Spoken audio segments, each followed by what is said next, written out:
Hi guys, welcome back to 4-Wheel Driver's Life. When thinking of a G-wagon, most of you probably would think it's more of a status symbol. Yo, you know how to play.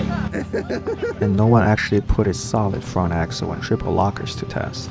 We've had the opportunity to test out the G-wagon at our local off-road park and put it through its paces. Actually, in one of the obstacles, the sudden rainstorm caught us off guard and we had to push, no pun intended, push it through a muddy and washed out hill that normally would be out of its reach. The G-wagon is completely stock on 30 to 31 inch tall tires. The only modification is the owner switched from the street tire to KO2 tires. The first obstacle of the day is to test out the articulation of the G-wagon's stock suspension. By going up this very tall bank diagonally at 45 degrees, it maxes out the vehicle's suspension travel. So you can see in person of how good the articulation is on the G-wagon. Now let's see that again. As you can see, when the G-wagon started to climb, none of the 4 tires actually lifted off the ground, which is very good in terms of suspension articulation. Finally comes the obstacle of the day, the V-notch crossing. It consists of 2 parts. Cross the V-notch diagonally and climb up the off-cambered hill at the end of the trail. The flex is good, however on the G-wagon it's not great enough to be able to allow the G-wagon's 4 wheels stay planted in this section. Right here I want to emphasize it's very important to know where you are relate to the vehicle just in case the vehicle does something unexpected so that you can get out of the way quickly just in case. And the big climb at the end tests the flex and traction control ability when the vehicle is not equipped with lockers. So before we entered this section of the trail, it wasn't raining. However, it started downpouring while after the G-wagon entered. The rain made this section very sketchy. It's muddy, slippery, and washed off. The G-wagon had no choice but to take on the climb. And as you can see just now that it almost flipped. Actually, you can see that it was so close to flipping over because it was literally sitting on both of the passenger side wheels, and the driver's side wheel was in the air. It was at this moment we realized that this last section climb is way too hard for the G-wagon, so we had to get some help. We took some time to assess the situation, how the G-wagon was stuck, where it would go, or where it would be able to be winched to. It was a very sketchy spot because you have no choice but to go left, but then the left is a very off-cambered climb that's muddy and washed off. By winching it, we have a shot, but then the vehicle is still going to be very heavily tilted while going up, and that's not comfortable at all.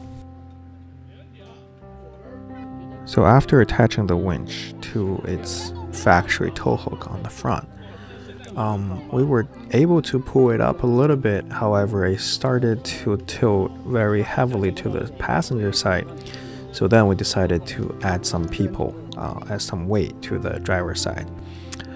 Keep in mind that this is a very narrow trail with a huge ditch in the middle, so it's kinda impossible for another vehicle to come and offer help with another set of winch.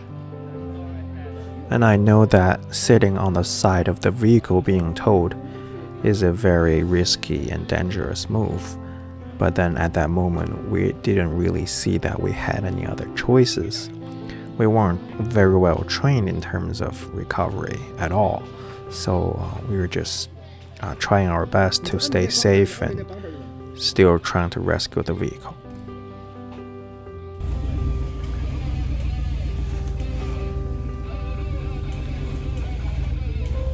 不要打方向了，不要打方向，然后就这样。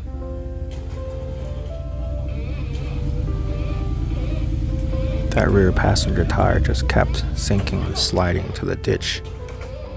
朝这边打。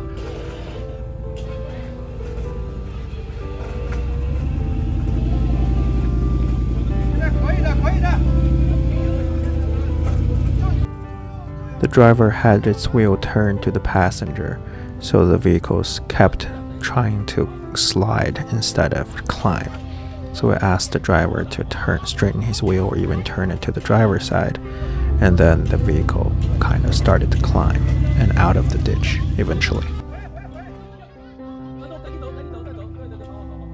Let's look at it from another angle just to understand what kind of terrain we're dealing with at the moment.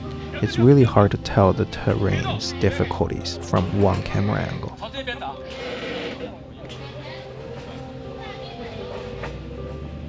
I had to manually dial down the volume of these sections because I didn't realize I was yelling to the camera at the moment.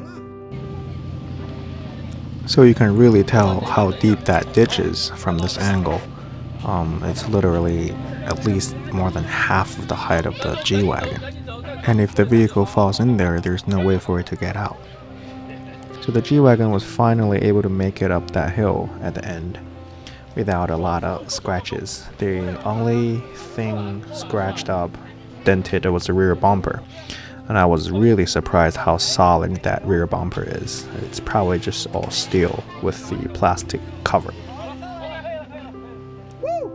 So I'm showing you the Jeep footage just to give you an example of how an off-road king does on this terrain. First of all, you can see it has much more flex right here so that it's not as tilty as the G-wagon in the V-notch crossing section. Then I kept the footage from the V-notch to the end stage climb to show you how slippery this terrain, this trail is.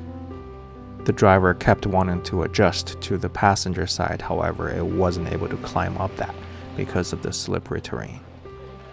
At this end climb, it's best to have the vehicle lined up diagonally to the hill instead of straight on. So it's climbing one wheel at a time and using its articulation as its advantage. And then the Wrangler was able to climb up with not much of a problem. So after all, I think the G-wagon did really well off-road. I was really surprised to see that it was able to come out of that without some major damages. And I want to give a shout out to the driver of the G-wagon and everyone who helped and spotted the driver. Given the price of the G-wagon, it was really an intense moment when that beast is laying kind of sideways in that ditch. Alright, that's it for the video. Thanks for watching. If you like it, please hit the like button and consider subscribe to check out more awesome contents like this on my channel. Thank you so much. Have a good one.